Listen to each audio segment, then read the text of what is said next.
Hello' গাইছ, মই এতিয়া কি কৰি আছোঁ আপোনালোকক দেখাম চাচোন। এই মাংস তেল দিছোঁ, হালধি দিছোঁ, নিমখ দিছোঁ আৰু অলপমান কি দিম, অলপ হেৰি দিম, মছলা দিম। কিন্তু গাইছ এইখিনি মাংস আপোনালোকে চাওকচোন, ভাবিব পাৰে একদমেই আৰু। কিন্তু এই মাংসখিনি কি কৰিম গম পায় না আপোনালোকে? এইখিনি কিন্তু মোৰ মাংস নহয়, এইখিনি মই বগীৰ কাৰণে বনাই আছোঁ, মোৰ কুকুৰটোৰ কাৰণে।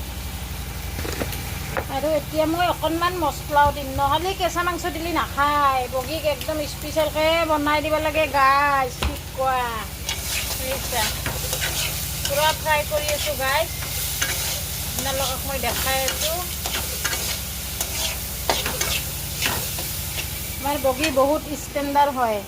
বগী আহিছে নে মই চাওঁ ৰ। বগী বগী বগী আহ,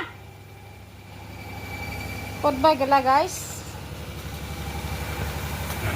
আৰু বগীৰ মাংস এতিয়া হৈ গ'ল। এইয়া বগীৰ মাংস।